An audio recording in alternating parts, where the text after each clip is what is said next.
Hello everyone. इस class में हम पढ़ेंगे वीएसएससी के बारे में, जिसको हम विक्रम साराभाई स्पेस सेंटर कहते हैं। इस सीरीज़ में हमने बहुत सारे रिसर्च इंस्टीट्यूट स्टडी किए हैं, 3-4 और बाकी हैं, वो भी हम बहुत जल्दी ही कंप्लीट करने हैं। तो सबसे पहले हम वीएसएससी के बारे में समझते हैं कि वीएसएससी क्या है और इसके पहले इसका हिस्टोरिकल बैकग्राउंड क्या रहा है। तो देखो, सबसे पहले अगर हम एस्टेब्लिशमेंट की बात करें तो ये 1962 में एस्टेब्लिश किया गया था। कुछ कुछ किताबों में 1963 भी देखने को मिलता है, तो आप इसको 1962 से 63 के बीच में दोनों डेट के लगभग याद रखें, ठीक है ना। जो विकिपीडिया है उसमें 63 दिया हुआ है, तो आप देख सकते हैं। इसका जुरिसडिक्शन जो है डिपार्टमेंट ऑफ स्पेस के अंतर्गत आता है। इसरो के अंडर ही ये एक इंस्टीट्यूशन है जो लॉन्च व्हीकल टेक्नोलॉजी के डेवलपमेंट के लिए काम करता है। इसका स्टार्टिंग में नाम TERLS था, जिसको आपको दिख रहा है सामने लिखा हुआ था, Thumba equatorial rocket launching station. आप यहाँ पर हिंदी भी दिया हुआ है तो कोई दिक्कत नहीं है, हालांकि यहाँ पर जो है इसको इसी तरीके से हिंदी में लिखा हुआ है। आप इस तरीकों को इसको रॉकेट प्रणोदन केंद्र हिंदी में इसको कहा जाता है, अगर हम इसको ट्रांसलेट करें तो जब विक्रम साराभाई जो इंडियन स्पेस साइंस के फादर माने जाते हैं, जब उनकी डेथ हुई तो उसके बाद 1971-72 में उनके नाम पर इसको रीनेम कर दिया गया। प्रारंभ में इसका नाम क्या था? इनिशियली इसको Thumba equatorial rocket launching station कहते थे। ये केरल में है, ठीक है ना। उसके बाद में देखो 1962 में बनाया गया था Thumba equatorial rocket launch station, और पर्पस तो अंडर यूएन स्पॉन्सरशिप है। यूएन ने इसमें स्पॉन्सरशिप किया था, और ताकि अब यूएन ने किया था तो इंडिया के अलावा भी जैसे यूएसएसआर है, फ्रांस है, यूएसए है, तो वो भी अपने जो साउंडिंग रॉकेट होते हैं जो एनवायरनमेंट की स्टडीज़ वगैरह के लिए जो बेसिक लॉन्च करने पड़ते थे, वो इस स्टेशन से लॉन्च करते थे। इंडिया भी यहाँ से ही लॉन्च करता था।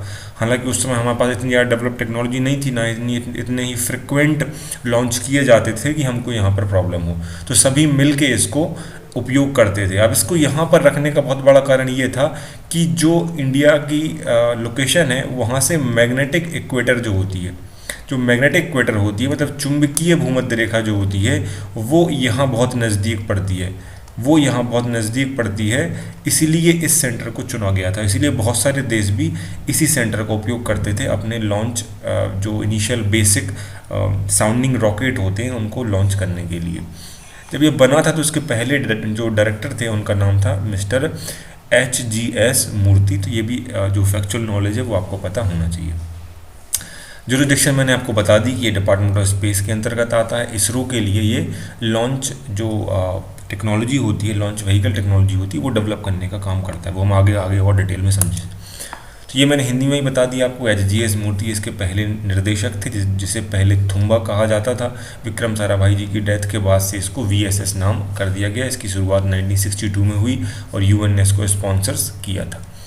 अब आगे देखते हैं। देखो, एक मेजर स्पेस रिसर्च सेंटर है इसरो के अंतर्गत ही, focusing on rocket and space vehicles for India satellite program. आपको पता है कि जो लॉन्च प्रोग्राम होते हैं उसमें बहुत बड़ा जो पार्ट होता है वो टेक्नोलॉजी, जिसको लॉन्च व्हीकल टेक्नोलॉजी कहते हैं, ठीक है ना। तो जो सैटेलाइट होता है वो तो इनिशियली आगे वाले रीजन में ही रख दिया जाता है। यहाँ पर होते हैं सैटेलाइट।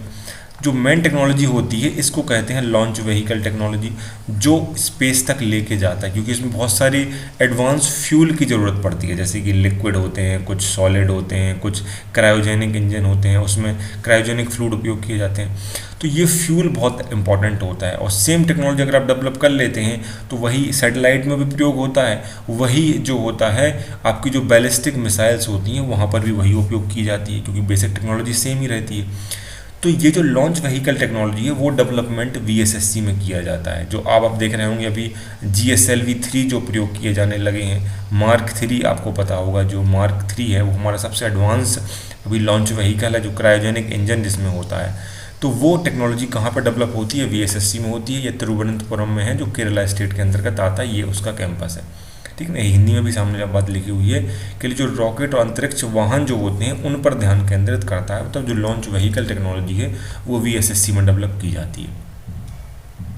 ये बहुत लीड सेंटर है इसरो का, जो इसरो के लिए काम करता है। तो बहुत सारे डेवलपमेंट फील्ड मैंने आपको बताई हुआ, जैसे एरोनॉटिक्स है, एवियोनिक्स है, मटेरियल मैकेनिज्म है, कौन कौन से मटेरियल उपयोग किए जाएंगे, व्हीकल का इंटीग्रेशन है, बहुत सारे इंस्ट्रूमेंट को एक साथ इकट्ठा किया जाता है, केमिकल है, प्रपल्शन है, स्पेस स्ट्रक्चर्स है, स्पेस फिजिक्स है, स्पेस रिलायबिलिटी।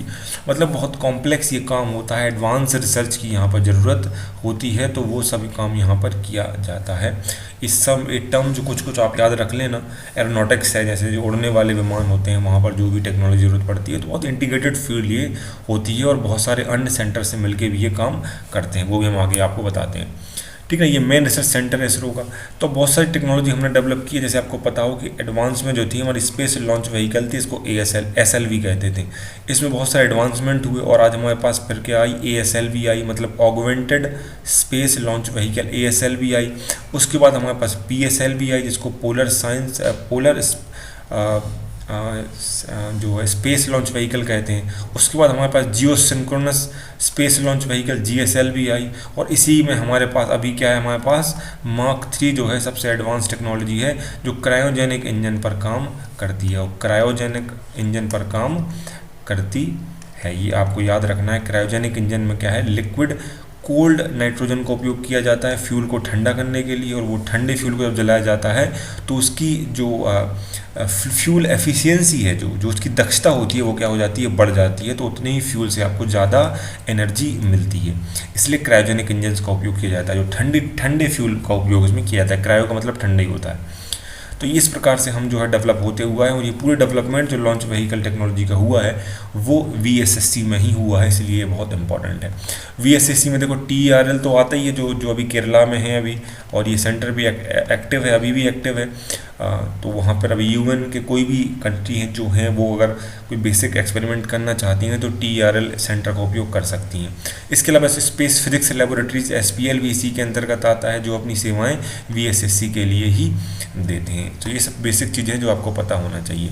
तो 1962-63 में जब ये बना था, बाद में 1968 में जो है इंदिरा गांधी जी ने जो है इसको कम्प्लीटली जो है UN को डेडिकेट कर दिया गया था कि कोई भी मुल्क, कोई भी देश इसका उपयोग कर सकता है अपने लॉन्च व्हीकल टेक्नोलॉजी को टेस्ट करने के लिए। ठीक है ना, तो ये बात भी आपको याद रखनी चाहिए। और 1971-72 में इसका नाम बदल के फिर VSSC कर दिया गया। ठीक है ना, तो ये हिंदी में भी यहाँ पर लिखा हुआ है, कुछ लोग को हिंदी की प्रॉब्लम होती है अगर, तो आप चाहें तो इसको लिख सकते हैं। तो जो रोहिणी स्टार्टिंग में हमारे जो ऑगमेंटेड जो बेसिक लॉन्च व्हीकल्स थे, इसमें रोहिणी वगैरह थे, ठीक है ना, साउंडिंग रॉकेट्स थे जिनको हम चेक करते थे एनवायरनमेंट की स्टडीज़ के लिए, अपर एनवायरनमेंट कैसा होता है, एयर स्पीड्स क्या होती है, उन सब चीज़ों की स्टडी के लिए उपयोग किया जाता है। अभी तो SLV GSLV लॉन्च 3 का उपयोग किया जाता है, तो ये आप हिंदी में भी देख सकते हैं। कुछ और लैब्स भी हैं जो VSSC के अंडर ही आती हैं, जैसे पहला तो मैंने आपको बताया स्पेस फिजिक्स लेबोरेटरीज़ है VSSL। ये भी देखो बेसिक रिसर्च, एटमॉस्फेरिक रिसर्च का काम करती है स्पेस साइंस एक्टिविटी के लिए। दूसरा है अमोनियम परक्लोरेट एक्सपेरिमेंट प्लांट, भी इसी के अंतर्गत आता है, ये केरला में है। इस प्रकार के प्लांट का उपयोग फ्यूल के लिए किया जाता है, और वहाँ पर एडवांस केमिकल की ज़रूरत पड़ती है, तो वहाँ वो फ्यूल जो होते हैं, वो प्योरीफाइड जो फ्यूल होते हैं, वो यहाँ पर बनाए जाते हैं। तीसरा होता है इसरो इनर्शियल सिस्टम यूनिट, ये तिरुवनंतपुरम में ही है, और ये भी केरला में ही पाया जाता है। तो यहाँ पर भी जो है फ्लूइड डायनेमिक्स का काम किया जाता है। तो बेसिक जो VSSC की थी फैक्चुअल चीज़ें वो मैंने आपको बता दी, इतनी चीज़ें आपको पता होनी चाहिए। यही बात हिंदी में भी लिखी हुई है कि यहाँ पर एनवायरमेंटल स्टडीज़ होती हैं, यहाँ पर जो फ्यूल होता है उसकी एडवांस स्टडीज़ की जाती हैं, बेसिक इंस्ट्रूमेंट्स जो होते हैं लॉन्च व्हीकल के वो डेवलप यहाँ की जाती है, इंटीग्रेशन किया जाता है उनके बाद, उसके बाद टेस्ट किए जाते हैं। और थुम्बा भी है हमारे पास। उसके बाद पहले थुम्बा में हम प्रयोग करते थे, लेकिन बाद में जब हमने थुम्बा UN को डेडिकेट कर दिया तो वहाँ बहुत रश होने लगा, तो फिर हमने अपना जो शार में इस्टेब्लिश किया है अपना लॉन्च व्हीकल, जिसको श्रीहरिकोटा स्टेशन कहते हैं, ये जो है आंध्र प्रदेश में है, और जिस आइलैंड पर स्थित है उसको अब doctor APJ Abdul Kalam island कहा जाता है। ठीक है, तो वहाँ से हमारे जो है इसरो के सारे लॉन्च व्हीकल और जो सैटेलाइट लॉन्च है वहाँ से किए जाते हैं। TRL केरला में है, और ये अभी भी उपयोग किया जाता है, वो UN के जितने मेंबर्स हैं उनके लिए डेडिकेट कर दिया गया है। तो कोई भी मुल्क जो है TRL से अपना लॉन्च व्हीकल टेस्ट कर सकता है, क्योंकि वो मैग्नेटिक इक्वेटोरियल जो होता है, चुंबकीय भूमध्य रेखा के नज़दीक पड़ता है, इसलिए बेहतर होता है। तो ये सारी चीज़ें ज़रूरी थी, मैंने आपको बता दी। मुझे उम्मीद है कि ये बेसिक नॉलेज आपके काम आएगा। 5 मार्क्स में भी पूछा जाए तो इतनी चीज़ें आपके लिए काफ़ी हैं, इससे बड़ा क्वेश्चन नहीं पूछा जाएगा। अगर आपको लेक्चर अच्छा रहा हो तो चैनल को सब्सक्राइब जरूर करें। Thank you so much for watching and all the best for exams.